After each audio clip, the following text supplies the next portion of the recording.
तो श्रवण मास की 17 अगस्त की शुक्ल की पंचमी तिथि, जिसे नाग पंचमी के रूप में पूजा जाता है। आपके ऊपर भी किसी तरह का नाग दोष, सर्प दोष, या फिर आप सर्प दंश से किसी तरह से आप सपनों में भयभीत होते हो, या फिर आपकी कुंडली में सर्प दोष है, आपको काल सर्प दोष सता रहा है, आपके जीवन में हमेशा उस समय पर आपको फेलियर्स मिलते हैं जिस समय पर आप बिल्कुल मुकाम पर पहुंचने वाले होते हो। उस समय पर आपके जीवन में एक असफलता हासिल होती है जिस समय में आपको सफलता की पूरी उम्मीद होती है, क्योंकि ये सर्प दोष, सर्प का प्रभाव आपके जीवन पर किसी भी प्रकार से आपके द्वारा किए गए ऐसे काम जिसमें आपको किसी प्रकार से दोष लग गया, हो सकता है किसी सर्प की आपसे जाने अनजाने में हत्या हो गई, या फिर आपके कुल में आपके परिवार ने किसी को सर्प को मारा हो।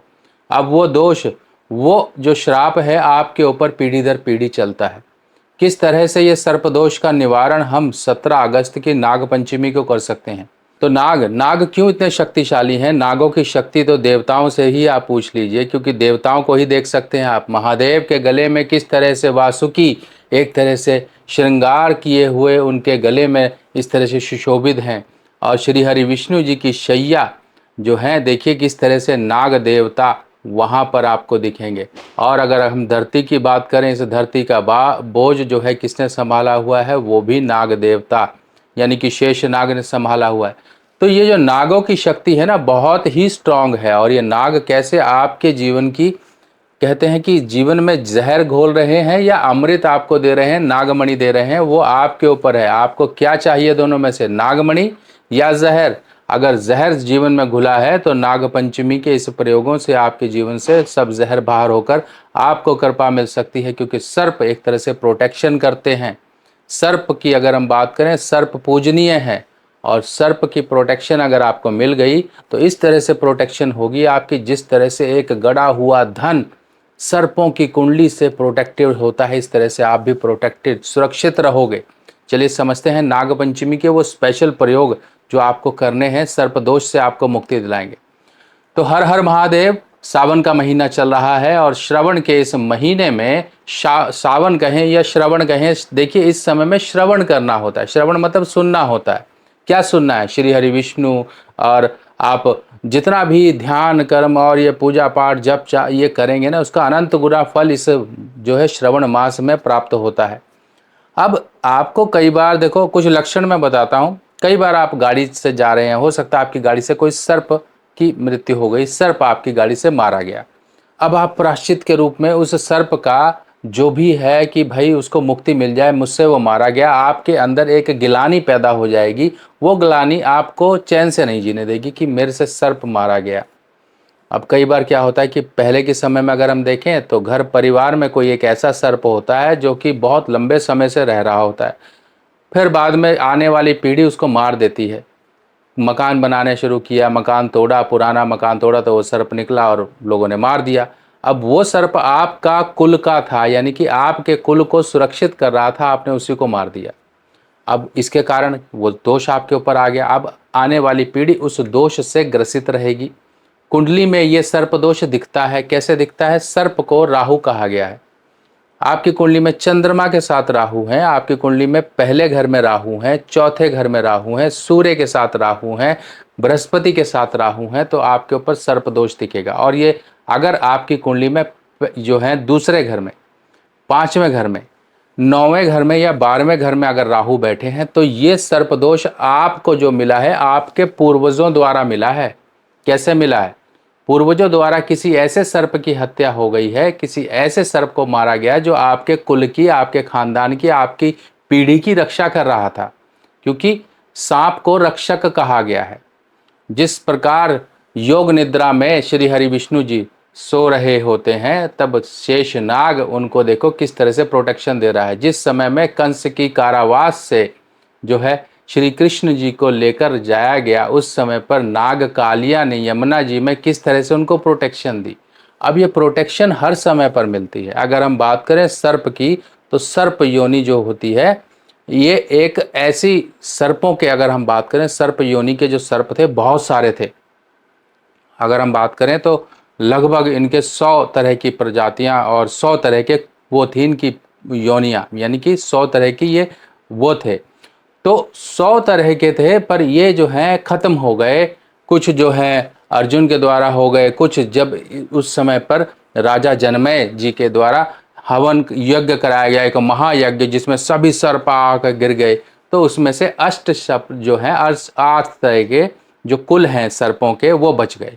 तो ये सर्प आए कहाँ से? ये सर्प आए हैं जो है राजा दक्ष की पुत्री एक विंता, एक कद्रु, दोनों को एक आशीर्वाद प्राप्त हुआ ऋषि कश्यप द्वारा, क्योंकि ऋषियों के तपोबल में इतना दम था कि राजा तक उनके आगे हाथ जोड़कर बैठा करते थे। इनका इतना तप था, वो तप का आशीर्वाद जो था इनको मिला। तो जो कद्रु थी उनसे 100 संतानें पैदा हुई, वो सर्प थी। अब इसी में तक्षक, कुलिक, शंखनाद, पद्म, देखिए कितने सारे हैं। इतने सारे जो सर्प हैं वो अलग अलग इस तरह से। अब इनको रहना कहाँ मिला? इनको धरती के नीचे ने पाताल लोक में इनको स्थान मिला। कुछ धरती, ये जो मृत्यु लोक है इसे धरती से मृत्यु लोक बोलते हैं, यहाँ पर आपको मिले। तो जो बच गए आज की डेट में, उनकी जनरेशन आगे से आगे बढ़ी। ये सारी कहानी है। अब आपको करना क्या है? श्रावण का जो महीना है, ये महीना बहुत पावन है। महादेव ने वासुकी को अपने गले में सुशोभित किया, क्योंकि वासुकी में वो तरह की भक्ति थी। क्योंकि देखिए ये ऋषि का एक तरह से आशीर्वाद था, तो जो इनसे संतानें पैदा हुई सर्प, वो भी एक तरह से उतनी शक्तिशाली और देव कुल को मानने वाली थी। इसीलिए देव कार्य जब भी होते थे, जब समुद्र मंथन हुआ तब वासुकी काम आए। जब वो हलाहल निकला, महादेव हला पे हल पी रहे थे, तब वासुकी ने वो जो है हलाहल जो है पिया थोड़ा सा, ताकि महादेव को दिखा कि देखो कितना जो है ये सर्प होने के बाद भी इस तरह से कितना सृष्टि के बारे में और धर्म के बारे में समझता है। तो उसको इतना, उसकी निष्ठा और ईमानदारी के कारण उसको इतना जो है सम्मान मिला कि महादेव के गले में वो आ गए, उसको आशीर्वाद मिला।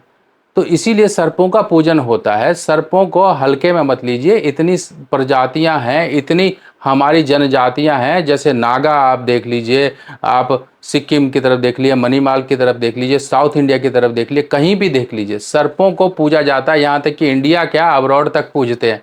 चाइना को देख लीजिए, कई तरह के सर्प आपको दिखते हैं, ड्रैगन उड़ते वाले, ये वो सर्प बहुत ही कहते हैं कि जीवन को आगे बढ़ाने वाले। तो सर्पों के पास मणियां हैं, सर्पों के पास आपके जीवन में सुख समृद्धि, आपको सब कुछ देने की है। आपके जीवन में कोई सर्प दोष है, निकालने का तरीका क्या है?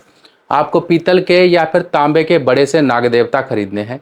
श्रावण के इस पावन महीने में आप कहीं भी किसी भी धर्म स्थान में जाएं जहां पर शिवालय है, शिवलिंग है स्थापित, आप वहां पर बात कर कर वहां पर प्रॉपर तरीके से वहां पर स्थापित करके आएं और जल चढ़ाकर आएं। आप जो वासुकी नागदेव है ना, जो कुंडली मारे बैठे हैं शिवलिंग पर, वो आपने वहां पर जल चढ़ाना है। काले तिल चढ़ाने हैं, जल मिला हुआ दूध और काले तिल चुटकी पर वो चढ़ाकर ओम नमः शिवाय का जप करते हुए चढ़ा देना। अब इससे होगा क्या? श्रवण मास में जो जो वहां पर जल चढ़ाएगा उसका पुण्य फल आपको भी प्राप्त होगा। आपके दोष जो दूर होंगे, लोगों की पूजा से भी दूर होंगे। जैसे जैसे वो जल चढ़ेगा वैसे वैसे आपके जीवन की परेशानियां दूर होंगी।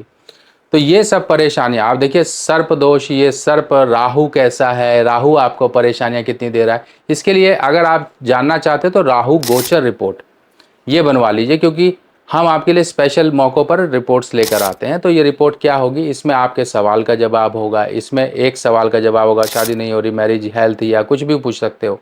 एक सवाल का जवाब होगा, आपके राहु कैसे हैं, आपके राहु के साथ साथ और कौन से ग्रह खराब हैं। राहु इस वर्ष अगले साल की फरवरी मार्च तक आपके जीवन में फाइनेंस यानी कि पैसे पर क्या हाल करने वाले हैं, आपके जीवन पर राहु हेल्थ पर आपके क्या प्रभाव देने वाले हैं। राहु के अन्य कुछ उपाय जो आपको इस वर्ष में करने हैं, छोटे छोटे उपाय होंगे। 5 से 6 पेज की ये रिपोर्ट होगी जिसमें आपको सारी राहु गोचर की जो जानकारियां हैं, मतलब मेन जिनको करके आप राहु की कृपा पा सकते हो, शनिदेव की कृपा पा सकते हो, इनकी कृपा मिलेगी तो जीवन ऑटोमेटिकली आगे बढ़ जाएगा। ये रिपोर्ट बनवाने के लिए, राहु गोचर रिपोर्ट बनवाने के लिए आप मेरे व्हाट्सएप नंबर, ये व्हाट्सएप नंबर है, इस पर आप मुझे व्हाट्सएप कर सकते हो कि मुझे राहु रिपोर्ट बनवानी है। जानकारी ली जाएगी, 1 से 2 दिन में आपकी रिपोर्ट तैयार करके आपको व्हाट्सएप कर दी जाएगी। अपने उपाय करिए, जीवन को सुगम, सुलभ और आसान बनाइए, यही मैं कामना करता हूँ। अगली वीडियो में नई जानकारी के साथ फिर मिलेंगे, पर जाने से पहले आप सभी लोगों से रिक्वेस्ट है, हर हर महादेव कमेंट का नारा जरूर लगाइएगा। बाकी मिलते हैं, तब तक के लिए आज्ञा दीजिए। नमस्कार।